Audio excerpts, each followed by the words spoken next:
अस्सलाम वालेकुम तलबा व तालिबात। जमात 10वीं मिसा गज़लियात। आज हम गालिब मिर्ज़ा असदुल्लाह खान गालिब की गज़लें पढ़ेंगे। गज़ल नंबर 1 है। इब्ने मरियम हुआ करे कोई, मेरे दुख की दवा करे कोई। बक रहा हूँ जनू में क्या क्या कुछ, कुछ न समझे खुदा करे कोई। न सुनो गर बुरा कहे कोई, न कहो गर बुरा करे कोई। रोक लो गर गलत चले कोई, बख्श दो गर खता करे कोई। कौन है जो नहीं है हाजतमंद, किसकी हाजत रवा करे कोई। क्या किया हिजर ने सिकंदर से, अब किसे रहनुमा करे कोई। जब तवक्का ही उठ गई गालिब, क्यों किसी का गिला करे कोई। ये मक्ता था इस शेर का। तो इसकी तशरीह पे हम जाएंगे।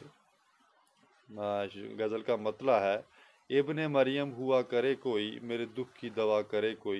इसमें गालिब फरमाता है कि हज़रत ईसा अलैहिस्सलाम के बारे में ज़िक्र करता है कि वो मुर्दों को ज़िंदा करते थे और जो बीमार थे उनके दुख दर्द दूर करते थे।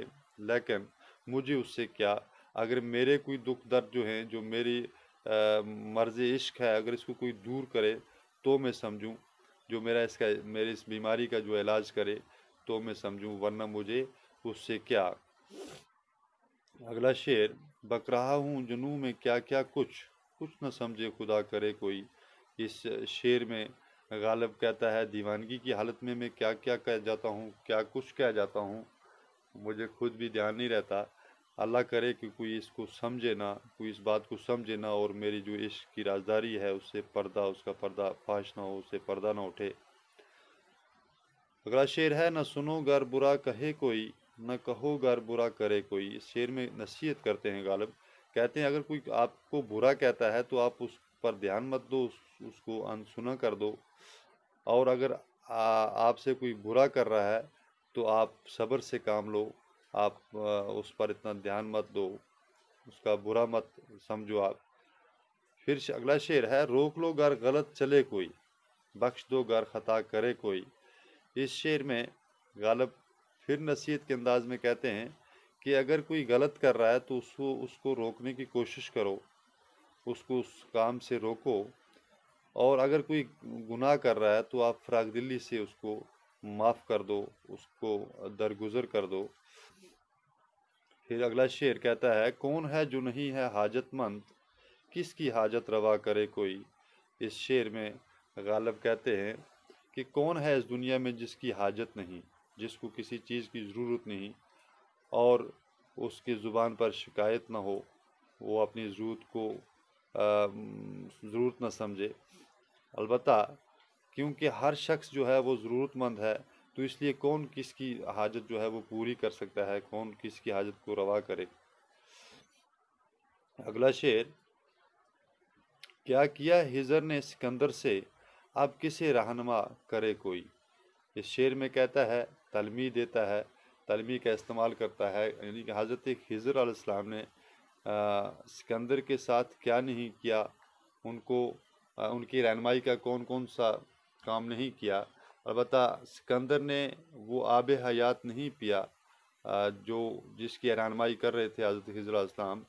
तो अगर उन्होंने उसकी रहनुमाई को नहीं समझा तो फिर कौन किसकी रहनुमाई कर सकता है। तो शेर का आखिरी गज़ल का आखिरी शेर मक्ता, जब तवक्का ही उठ गई गालिब, जब तवक्का ही उठ गई गालिब, क्यों किसी का गिला करे कोई। इस शेर में शायर कहता है कि किसी से कोई गिला नहीं करूँगा, क्योंकि मुझे हर एक से, सब से जो तवक्कुआत थी वो ख़त्म हो गई, और अब किसी से गिला करना मुझे शोभा नहीं देता, मैं किसी से क्यों कर गिला करूं।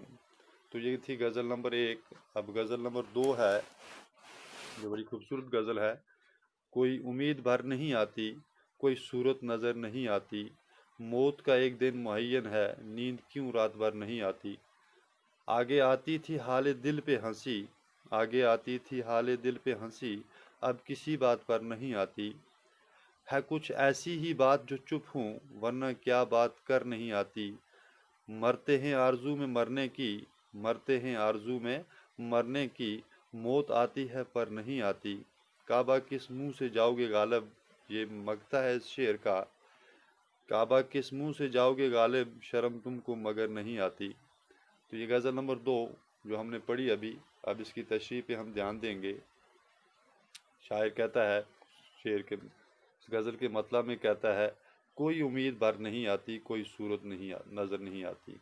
شاعر کہتا ہے کہ مجھے اب اپنی امید بھرنے کی کوئی صورت نظر نہیں آتی، پوری زندگی میری جو ہے وہ نامرادیوں میں گزر گئی، بسر ہو گئی، اب کسی بھی امید کا بھر آنا مجھے دکھائی نہیں دیتا۔